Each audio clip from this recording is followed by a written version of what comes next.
So the employers and the unions went to Congress back when Congress actually worked and you could get them to understand things like that and said, we need something different because of the nature of our industry.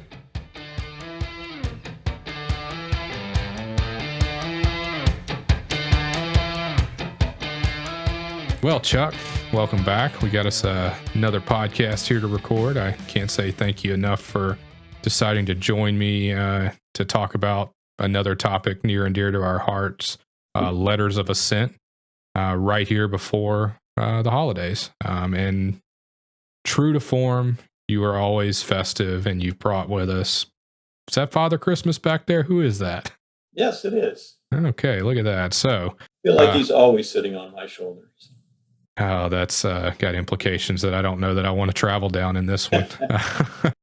All right, well, diving right in, Letters of Assent, there's a lot of information out there about them, a lot of potentially misconceptions.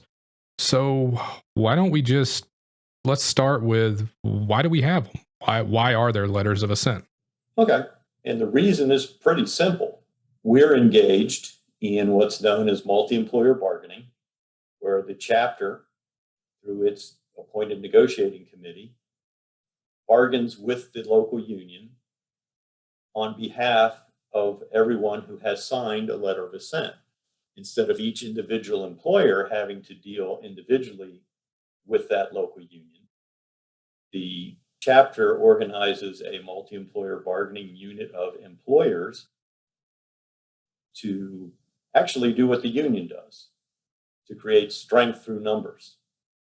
The union controls all the workers. Individual employers could be at a disadvantage because any one employer doesn't represent that much of the industry in most cases and in the broadest terms. The union could pressure that individual employer. Maybe he's having financial problems. Maybe he's got a big job he's got to finish. They can put undue pressure on an individual.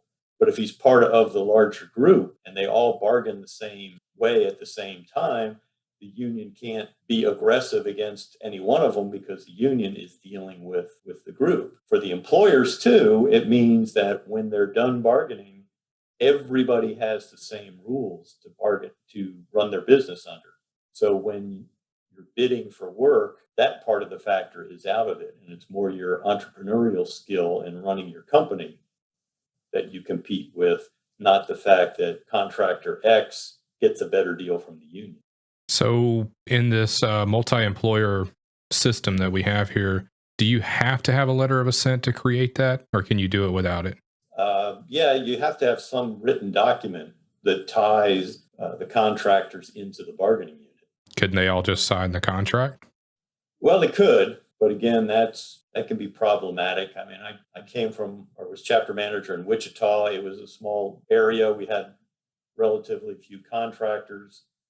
Before that, I was in Atlanta. There were many more contractors. Arguably was doable there. But when you get into large cities where you have hundreds or even thousands of contractors, it becomes nearly impossible on a timely basis to have people sign the actual contract. And there's no need for that. They sign a enduring letter of assent. There are ways to get out of it, and we'll talk about those. But you sign it once. You're signatory to the agreement. You authorize other people to do your bargaining for you, so you're not involved in that rather intensive season. You're just part of a large group that's going to bargain with the union on a more or less equal footing. And by having this letter of assent on file, you don't have to go out and secure new signatures every time there's a new agreement or some interim change in the agreement. So then maybe the best way to say it would be, while letters of assent are not the absolute requirement to create a multi-employer bargaining unit, they are the most efficient way. Yeah. Or the other way to say it is, there's no requirement under the law to have a multi-employer bargaining unit. Everybody could have their own agreement, but that would not work very well in the real world. And so having the multi-employer system works best for us. Now, one other thing I guess we'll talk about here is how construction is different from every other industry. And in construction, employers have the right to sign a letter of assent even before they have any employees.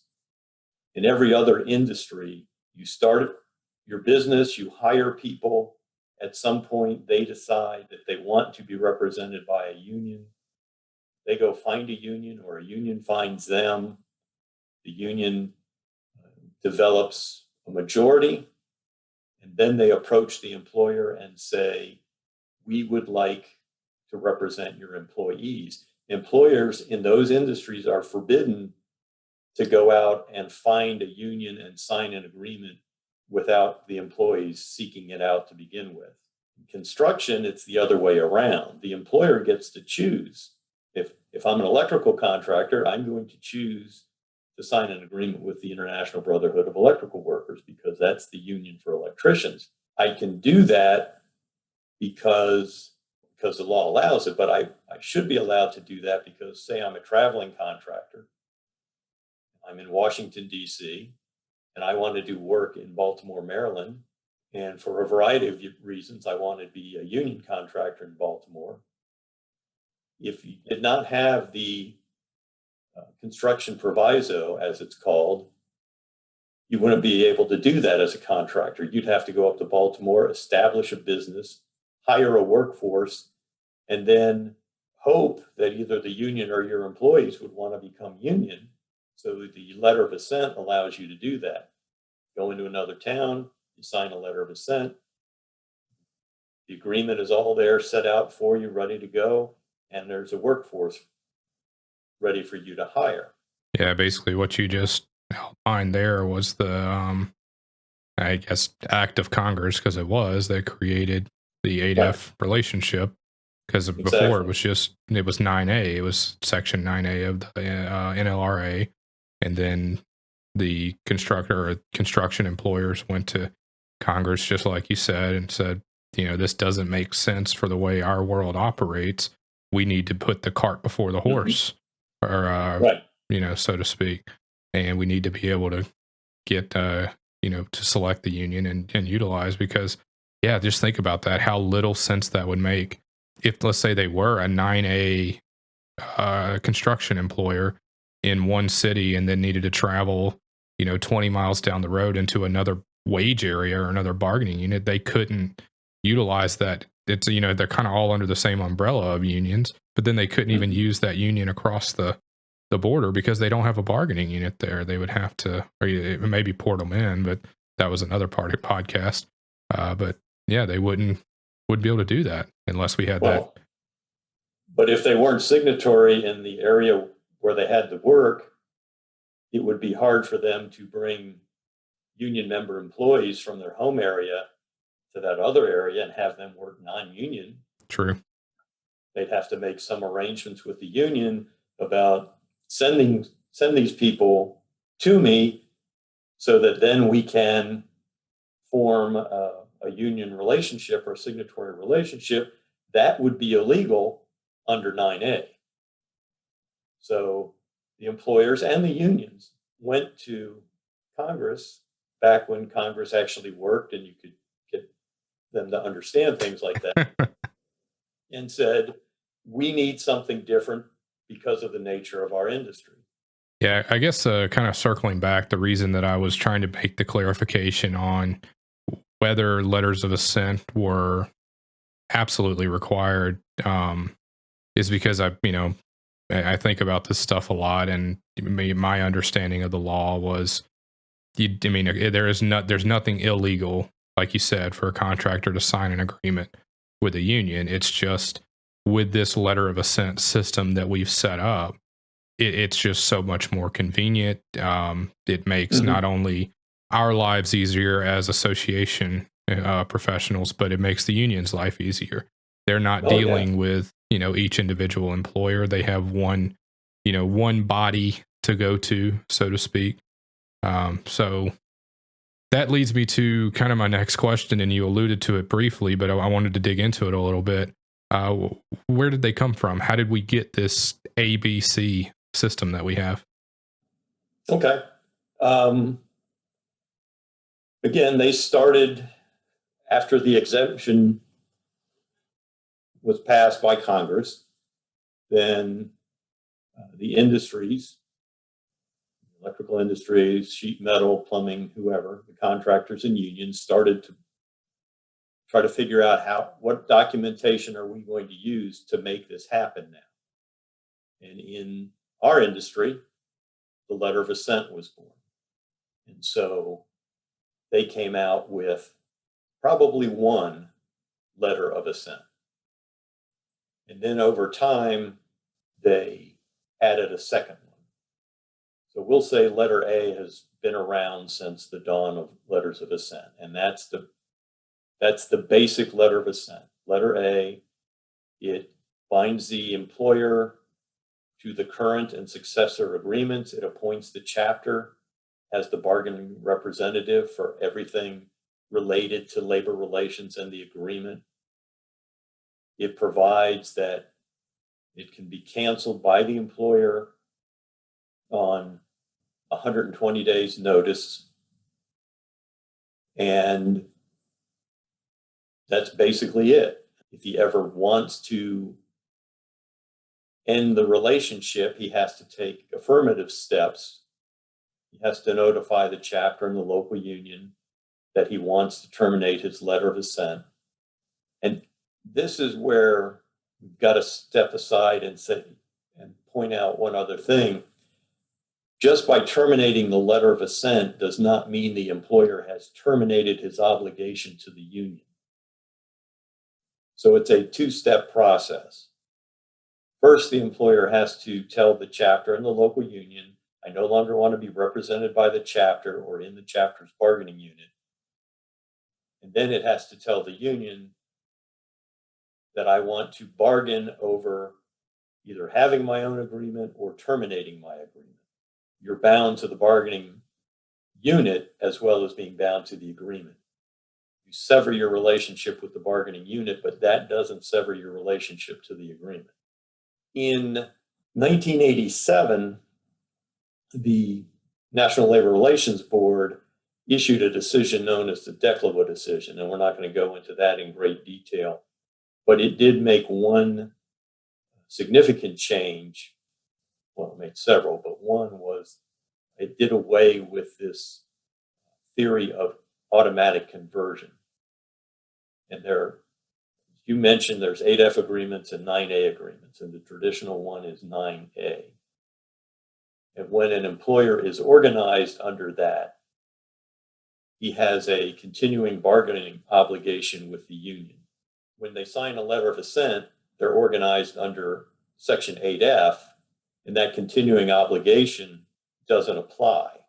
Before Declava, the rule was if you signed a letter of assent and you operated as a union employer for some unspecified period of time, but through a couple of cycles of the agreement, then you were automatically converted to 9A. That rule, since Declava, doesn't apply. If you sign as an 8F employer, you're an 8F employer unless the union converts you. And there are a number of things the union has to do to convert you. Employers sometimes get letters from the local saying, hey, we need you to sign this document called a voluntary recognition. That's where that comes from. Every now and then, they're trying to make sure they've converted everybody from 8F to 9A. The reason for that is that continuing obligation to bargain. It really doesn't have much effect in our industry, especially if you have any kind of arbitration language in your agreement, such as the standard CIR. But that's why you may see that letter. But that goes beyond the scope of our little podcast today. So I was talking about the A letter and got to my normal digression into other things. Well, that's par for the course for us. Yeah, Anyway, I did want to interject, though, because you pointed out something very interesting there. is where I mean, this is unique to us and maybe not entirely unique, but I know our industry better than other industries. Um, while an employer may be an 8F employer, like it's like you said, if they terminate that letter of assent, they still have a contractual obligation to Yes. bargain. So while they may not have it under the NLRA, they still have it contractually, like because they might have standard CIR and they have that language in the contract that requires them to continue under the agreement.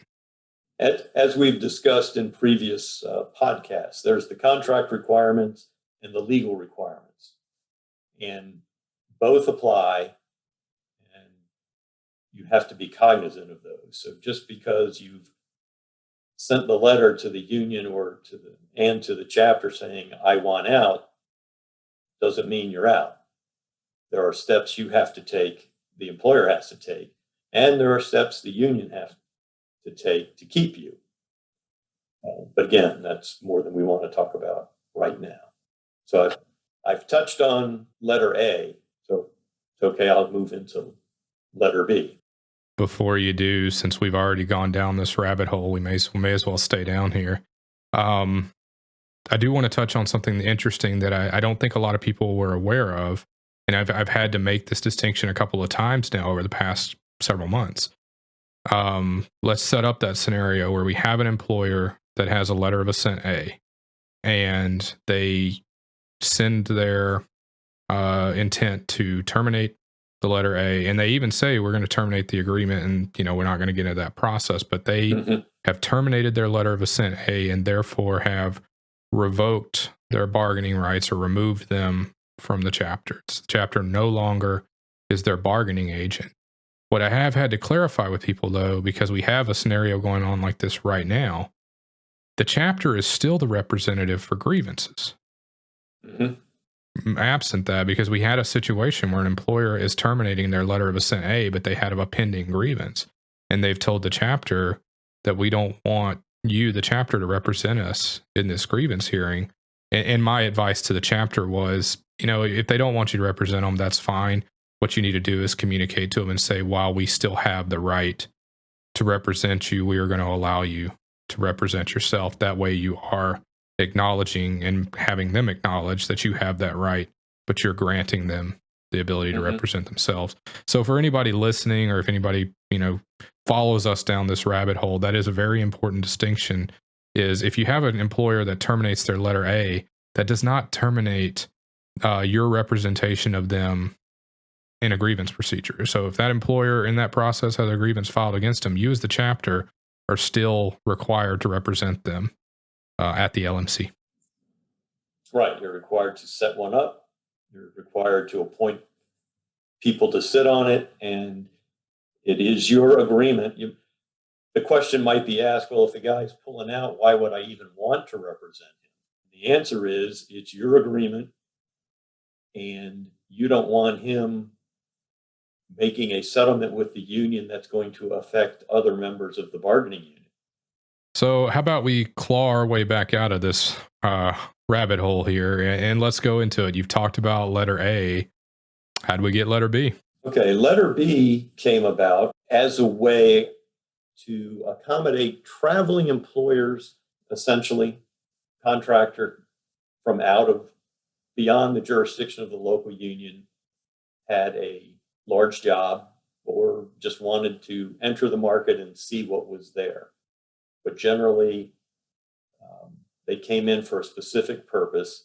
They were only going to be there for a set period of time.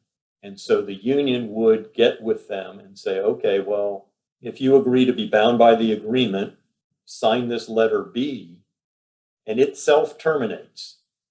And there were normally two provisions. One was it was granted only for a particular project, or it was granted for a specific period of time. So that worked pretty well for a while. And I don't know, I can speculate as to why the union became dissatisfied with that arrangement. And so they changed the letter of assent B. And instead of it automatically expiring at the end of a project or at the end of a certain period of time, it became like the letter of assent A. It automatically renewed at the end of the period. So rather than walking away from it and being done, an employer was still bound. So there now the only differences between an A and a B letter are the B letter does not specifically appoint the chapter as the bargaining representative of the individual employer. And that's because when B letters were first drafted, that wasn't the intent. This was to get a guy in, give him a workforce, and then get him out of town. He wasn't going to stick around. He didn't want to be a part of the chapter on the long-term basis, so that part wasn't necessary. The other part of that was because he had no relationship with the chapter as his bargaining representative, his notification window was shorter. Now, the union has been the one to write letters of assent, but over time, whenever the IBEW has changed it, they've shown them to National NECA and said, this is the form it's going to take.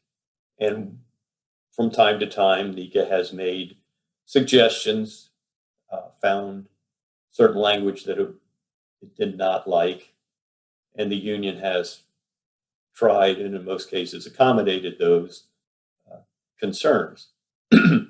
One of those was in the original form of the B letter, in that the notice period was actually, I think the first ones they put out, it was only 60 days. And NECA said it takes a 90-day notice to open the agreement. So how can you have a 60-day notice to terminate somebody's letter of assent? You got to know beforehand.